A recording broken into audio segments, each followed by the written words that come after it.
Halo, assalamualaikum warahmatullahi wabarakatuh. Balik lagi nih, saya mau share PC gaming Kirihori dengan spek yang paling banyak dijual di marketplace ya. Ya macam di Sophia. Tahu kan si Sophia itu siapa? Jelasnya lagi berantem sama si kolor hijau. Si hijau. Nah, sebelum dilanjutkan, bagi yang baru nongol dan cuma nonton doang, nggak ada salahnya dipencet dulu tombol subscribe. Bunyikan lonceng dan kalau nggak keberatan tekan tombol thanks. Isi kelasnya.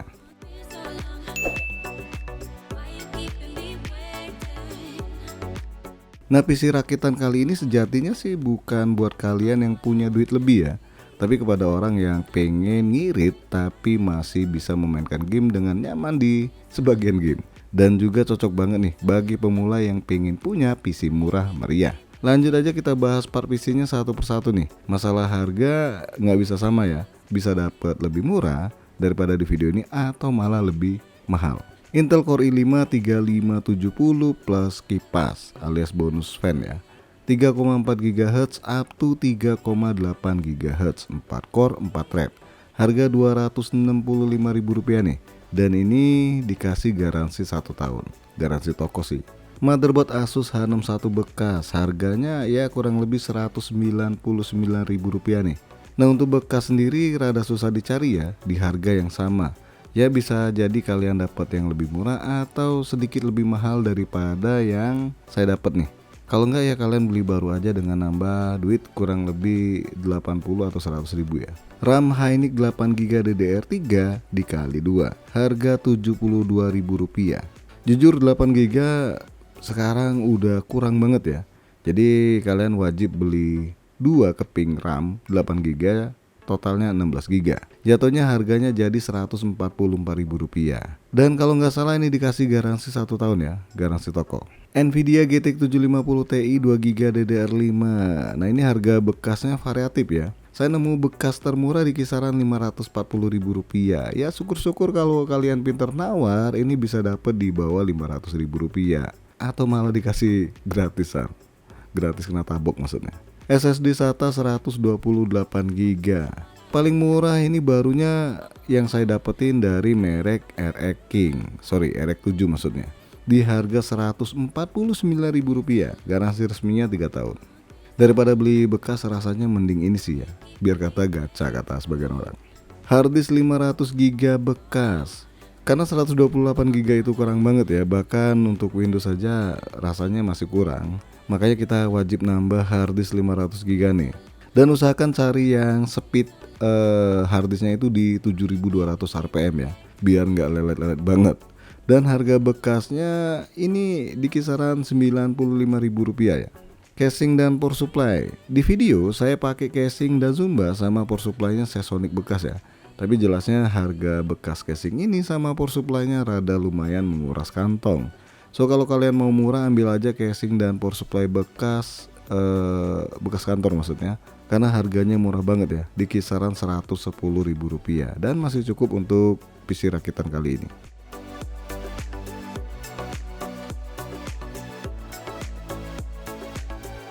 Nah, kalau kalian ngikutin semua part PC yang saya jabarkan tadi, maka total harganya hanya 1,5 juta lebih Rp4.000.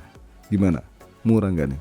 Ya syukur-syukur bisa dapat yang lebih murah untuk part PC-nya. Tapi ini rakit sendiri ya, dan ongkos kirim juga nggak dihitung.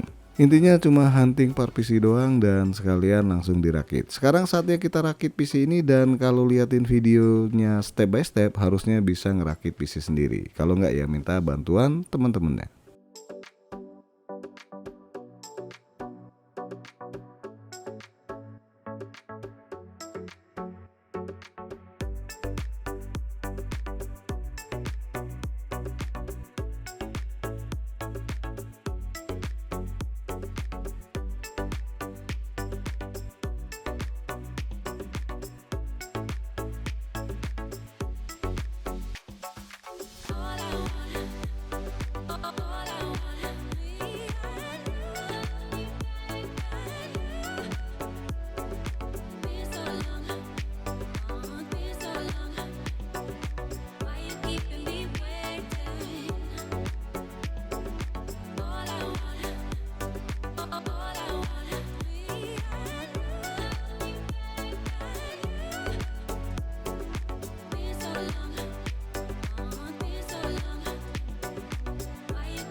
Nah, PC ini sendiri paling enak pakai Windows 10 ya, karena kalau pakai Windows 11 itu berat.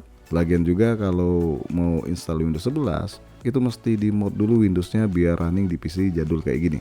Dan untuk tes render video, ini sayang banget ya, aplikasi Adobe Premiere-nya itu crash. Kemungkinan Adobe Premiere 2024-nya udah nggak support lagi dengan salah satu perangkat di PC ini.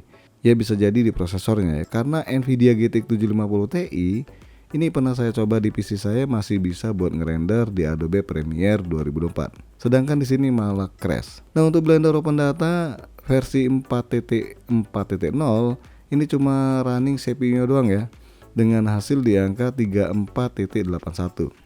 Di Cinebench R23 single core dapat skor di angka 738 PTS dan multicore-nya ini di angka 2588 PTS. Dan di Cinebench R24 nggak ada yang running baik CPU maupun GPU. Dan silakan kalian lihat sendiri hasil benchmark aplikasi 3D Mark. Sekarang kita lanjut tes performa gaming dari PC murah meriah kali ini.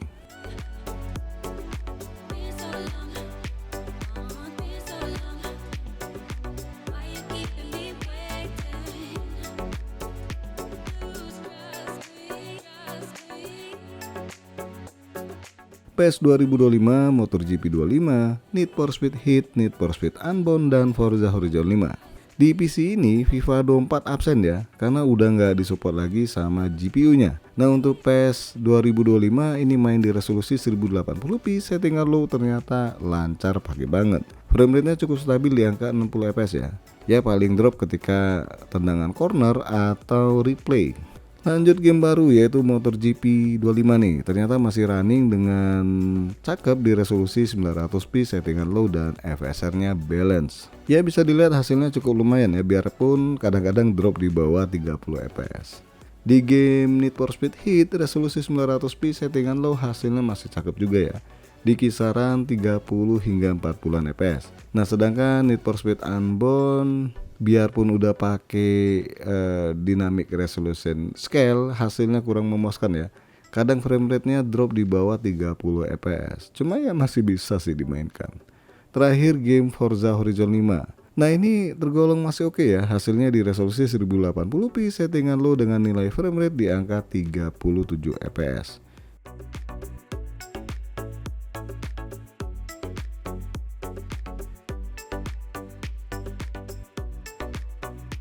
Counter-Strike 2, Delta Force, PUBG, dan Valorant.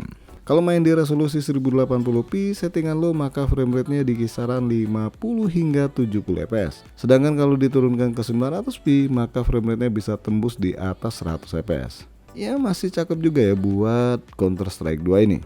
Di game Delta Force 2 main di resolusi 900p, settingan low dengan FSR on, hasil frame rate-nya cukup lumayan. Cuma kadang berasa lag. Ya cuma sekali sih ya. Bahkan ada teman saya yang pakai PC spek yang sama persis kayak gini ya. Ini di Black Hawk Down itu nggak kuat.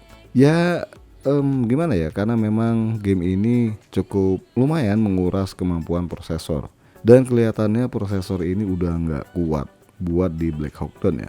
Lanjut di game PUBG, PC ini berasa kesiksa sih. Ngos-ngosan udah kayak dikejar cicilan.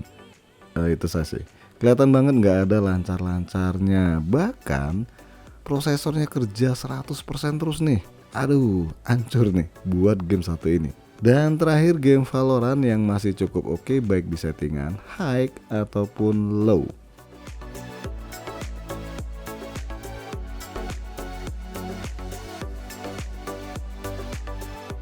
Dota 2, Far Cry 6, GTA 5, Watch Dogs Legion, dan Wukong. Kalian jangan ngarep ya Assassin's Creed series itu bakal running di VGA ini, karena udah nggak support VGA ini lagi.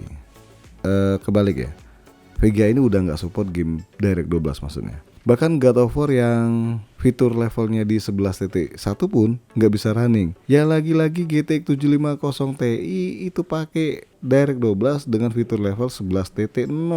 Teknologinya udah tua. Yaudah, kita bahas aja di game Dota 2 ya. Di settingan ultra masih bisa di atas 30 hingga 40 fps, sedangkan low bedanya betis alias beda tipis. Yap, paling tinggi di kisaran 70 fps. Ini mainnya di resolusi 1080p ya. Di Far Cry 6 resolusi 900p settingan low dengan FSR on hasilnya cukup lumayan. Bisa dilihat di video ya. Lanjut game GTA 5 settingan high custom di resolusi 1080p masih dapat frame rate yang cukup memadai. Ya game ini juga tergolong tua sih ya. Tua ketemu tua jadinya bangke. Enggak dong. Maksudnya cocok gitu loh. Saling pengertian. Untuk game Watch Dogs Legion, kalian harus puas main di resolusi 720p nih di settingan low. Ya nggak bisa dipaksa juga ya, harga segini yang penting masih running, itu disyukurin. Syukur alhamdulillah maksudnya. Dan terakhir game Wukong, main di resolusi 720p settingan low dengan mode TSR dan super resolusinya di 59%, hasilnya lumayan hancur. Enggak dong, maksudnya masih dapat di 27 fps.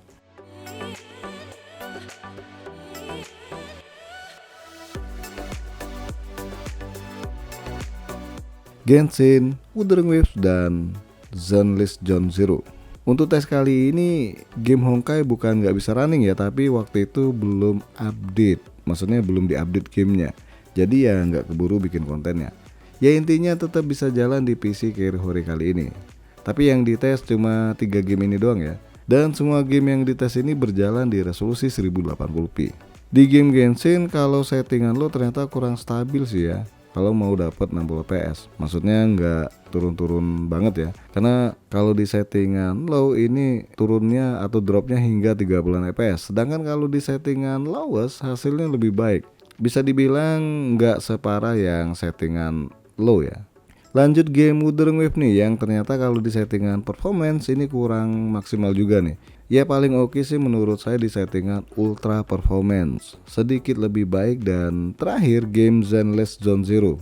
Nah ini sebenarnya udah settingan low ya, tapi ternyata PC-nya ngos-ngosan, kelihatan prosesornya kerja sangat maksimal hingga 100%. So kalau kalian mau enak ya mainkan di settingan low custom. Ya maksudnya di sini sebagian itu di off-in ya, atau di disable. Ya ini jatuhnya udah dikiriin lagi. Tapi kalau sekiranya settingan low yang standar udah cukup ya silakan aja.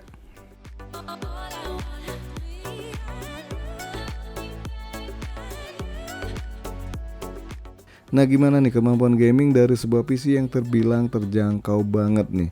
Ya jelasnya kalau untuk pemula oke pakai banget ya, tapi kalau yang udah paham dan pengen yang lebih baik ya mending nabung dan bersabar untuk dapet yang lebih lebar. Apa sih maksudnya lebih gahar. Lantas berapa sedotan daya PC Kirihori satu ini? Ternyata pas idle ini masih di bawah 100 watt. Dan pas gaming hanya nyedot daya listrik di kisaran 150-an watt. Ini kebaca di wattmeter ya. So masih cukup aman kalau dihidupkan di listrik yang hanya 2 ampere ya. Asal nggak pakai AC sih pastinya. Oke guys, sampai di sini aja dulu bahasan PC gaming Kirihori harga 1 jutaan kali ini. Tepatnya di angka 1,5 juta rupiah. Kedepannya kalau kalian mau upgrade ya bisa aja di PC ini, paling upgrade ke prosesor Core i7 3770. Terus VGA-nya ganti aja ke yang irit daya juga. Ya kalian bisa ngambil GTX 1050 Ti atau GTX 1650 yang non pin power. Dan pastinya kemampuan gamingnya bisa lebih baik lagi daripada video ini. Tapi nambah duit dong. Ya sampai di sini aja, jangan lupa support terus channel ini dengan cara subscribe, like, dan terima kasih sudah mampir di NK Channel.